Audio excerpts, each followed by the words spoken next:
Hello friends, અત્યારે ગરમીની શરૂઆત થઈ ગઈ છે તો ગરમીમાં ઠંડુ ઠંડુ ખાવાની ઈચ્છા થાય ત્યારે તમે આવી ઘરમાં રહેલા દૂધમાંથી જ કુલ્ફી બનાવી શકો છો અને એકદમ સરસ ટેસ્ટી અને બજાર જેવી જ બને છે અને ફટાફટ બની જાય છે. તો ચાલો શરૂ કરીએ. એકદમ સરસ માવા વગર અને મલાઈ વગર એકદમ દૂધની કુલ્ફી. તો સૌથી પહેલાં આપણે એક જાડા તળિયાવાળી કઢાઈ લઈશું અને એની અંદર થોડું પાણી એડ કરીશું અને પછી આપણે એમાં ફૂલ ફેટ દૂધ લીધું છે. તો હું અહીંયા 1 લીટર જેટલું દૂધ લઉં છું. તો અહીંયા તમે દૂધ થોડું ફૂટ ફ્લેટ લેશો ને તો તમારી કુલ્ફી એકદમ સરસ મલાઈદાર બનશે. તો અહીંયા આપણે દૂધનો એક ઉભરો આવી ગયો છે. તો હવે અહીંયા ગેસની ફ્લેમ સ્લો કરીશું અને હવે સાઈડમાં આપણે થોડું દૂધ નીકાળીને રાખ્યું છે.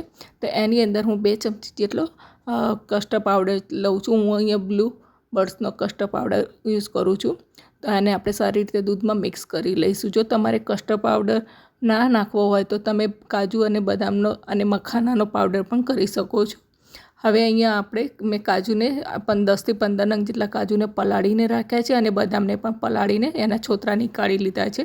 તો આને આપણે સરસ એક ગ્રાઇન્ડ કરી લઈશું અને એક સરસ પેસ્ટ બનાવીને તૈયાર કરી લઈશું.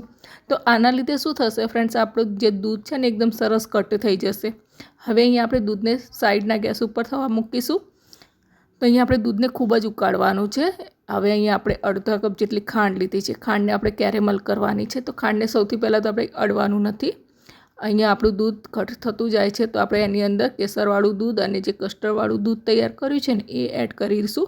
ત્યાર પછી જે કાજુ બદામની પેસ્ટ તૈયાર કરી છે ને એ એડ કરીશું. તો હવે અહીંયા આપણી ખાંડ પણ કેરેમલ થઈ ગઈ છે. તો આ રીતે થોડો ડાર્ક બ્રાઉન કલર આવે ને એટલે આપણે એને ઉકળતા દૂધની અંદર એડ કરી દઈશું. આના લીધે આપણા કુલ્ફીનો કલર પણ એકદમ સરસ બ્રાઉન આવશે અને તમે જોઈ શકો છો કે દૂધનો કલર પણ ચેન્જ થઈ ગયો છે અને દૂધ પણ એકદમ સરસ કટ થઈ ગયું છે.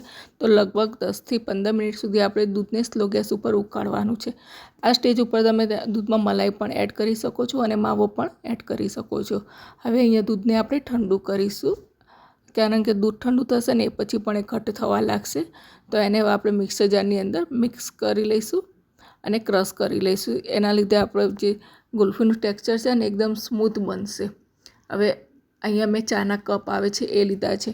તમારી જોડે જો મોલ્ડ હોય તો એ પણ લઈ શકો છો અથવા તો કોઈ ગ્લાસમાં પણ તમે કુલ્ફી સેટ કરી શકો છો. તમે અહીંયા પેપર કપ લીધા છે, એની અંદર આપણે કુલ્ફીનું જે બેટર તૈયાર કર્યું છે એ એડ કરીશું અને એક મારી જોડે આ રીતે માટલું કુલ્ફીનું છે તો એ લીધું છે. હવે આ બધાને આપણે સરસ ઉપર ડ્રાયફ્રૂટ્સ ગાર્નિશ કરીશું અને ત્યાર પછી ફોઇલ પેપરથી આપણે એને કવર કરી લઈશું. કે તમારી જોડે ફોઇલ પેપર ના હોય તો તમે કોઈ પણ પેપરથી પણ કવર કરીને રિંગથી કવર કરી શકાય છે. તો આ રીતે આપણે બધા જ એલ્યુમિનિયમ ફોઇલથી આપણે બધા જ કપને સરસ કવર કરી લેવાનું છે. આ રીતે કવર કરશો અને તો તમારા કુલ્ફીની અંદર આઈસ ક્રિસ્ટલ નહીં થાય. હવે અહીંયા આપણે એક કપની અંદર આ રીતે 4 હોલ કરી લઈશું અને 4 સ્ટીક ભરાવી લેવાની છે. તો આ રીતે આપણે 4 સ્ટીક ભરાવી લીધી છે. હવે બીજા કપની અંદર હું વચ્ચે થોડો નાનો હોલ કરું છું અને એની અંદર આપણે પણ સ્ટીક ભરાવી લઈશું. તો તમારી જોડે મોલ્ડ હોય તો મોલ્ડમાં પણ સારી રીતે કુલ્ફી બનીને તૈયાર થાય છે. તો આપણે મટકાને પણ આ રીતે પેક કરી લઈશું. હવે આને આપણે ફ્રીજની અંદર લગભગ 6 થી 7 કલાક માટે ડીપ ફ્રીજની અંદર મૂકવાનું છે. તો ફ્રેન્ડ્સ 6 થી 7 કલાક થઈ ગયા છે. તો અહીંયા આપણી કુલ્ફી બનીને રેડી છે. એકદમ સરસ આપણે ફોઇલ પેપર નીકાળી લઈશું અને ત્યાર પછી એને 2 હાથથી રબ કરીશું. તો આપણી કુલ્ફી છે ને ઇઝીલી નીકળી જશે. તો આપણે બધાના ફોઇલ પેપર નીકાળીને આ રીતે હાથમાં રબ કરીશું ને અને આ રીતે તમે પેપરને કટ પણ કરી શકો છો તો બી ચાલશે. તો આ રીતે આપણે પેપરને કટ કરીને પણ આપણી કુલ્ફી બહાર નીકાળી લઈશું. તો તમે જોઈ શકો છો એકદમ સરસ બજાર જેવી ટેસ્ટી અને ગરમીમાં ખાવાની મજા પડે ને એવી એકદમ ઠંડી ઠંડી કુલ્ફી બનીને તૈયાર છે. તો તમારા બાળકોને બજારની કેમિકલવાળી કે પછી વધારે પડતી સુગરવાળી પણ તમે કુલ્ફી બનાવેલી ખવડાવો એના કરતાં ઘરે જ આ રીતે તમે બનાવશો ને તો તમારા બાળકોને ખૂબ જ ભાવશે અને રોજ બહારનું ખાવું એના કરતાં ઘરે બનાવીને ખાવી ખૂબ જ હેલ્ધી છે. તો એકદમ ગરમીમાં ઠંડક આપે એવી ઠંડી ઠંડી માટલા કુલ્ફી કે પછી મલાઈ કુલ્ફી બનીને તૈયાર છે. એને આપણે બરફના ટુકડા ઉપર સર્વ કરીશું કે જેથી એ પીગળી ના જાય. તો ફ્રેન્ડ્સ, તમને કેવી લાગી મારી આ રેસીપી એ જરૂરથી કોમેન્ટમાં કહેજો. અને જો હું તમને કટ કરીને બતાવું, એકદમ સરસ સ્મૂથ કટ થઈ જાય છે, એમાં જરા પણ આઈસ ક્રિસ્ટલ નથી થયા.